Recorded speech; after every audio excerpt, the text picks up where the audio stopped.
making puffy paint and also painting with salt. Some kids have probably used puffy paint before.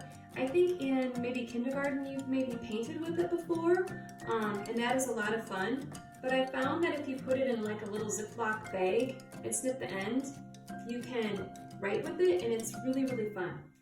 So what you're gonna need is 1/4 cup of wet glue and 1/2 cup of shaving cream and food coloring. You wanna mix that all together. And then if you take your cup, some of the little ones may not know this, but if you take a cup and if you put your baggie over your cup like that, and then if you pour your shaving cream and glue into this, it works really, really well. Okay, then after that's finished, then you'll put it in your bag, push it to one end, and then you're gonna wanna snip the end with the scissors. But when you cut this, make sure it's just a tiny, tiny, tiny little cut. You don't want it very big. We tried it the other night, and we had it too big, and the letters were really big, and it didn't work out as well. So if it's just a really small cut, I think it works a lot better for that. So after you decide what color paper or papers you want, then you're going to want to push your glue to the one end, and then you can start painting with it. You're going to just want to push it down. It's just kind of like when you're piping with frosting is kind of what it's like.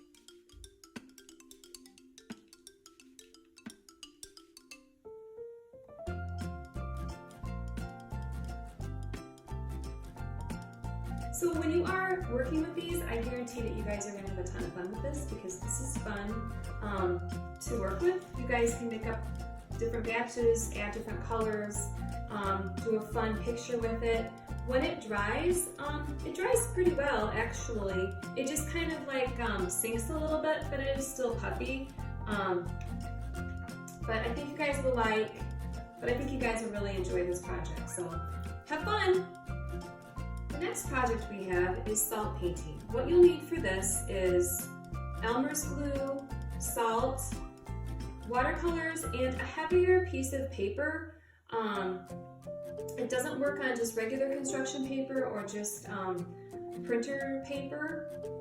It tends to bleed. So if you have a heavier piece, that would be great. Even paper plates, this is what I used for this one. I just cut the circle out of the paper plate.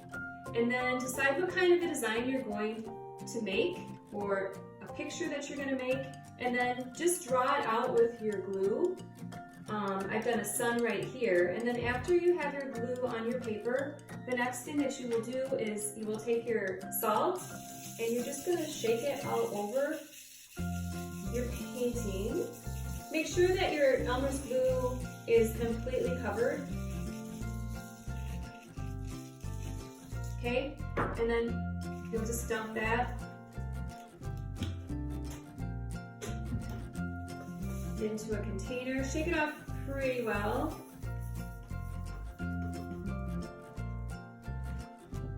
So then when you're finished, it's going to be a little bit bigger, your design.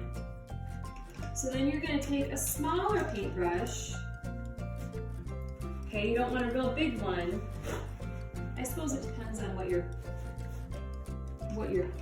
picture is. And then you'll just go in and you will just start adding your paint as you go. You don't need a whole lot of water when you do this, but it's just kind of fun to see how that paint goes over the glue and the salt. And if I see a little bit of the white showing, I could go back very carefully and add a little bit more color. If I decide I don't want to add a whole lot of water, because then if I add too much water, it's going to kind of soak into my paper, and then it'll show kind of weak. But you might have that just a little bit. But all in all, I think this is a lot of fun, and I think you guys will have a lot of fun with this one. So I hope you are having an awesome week.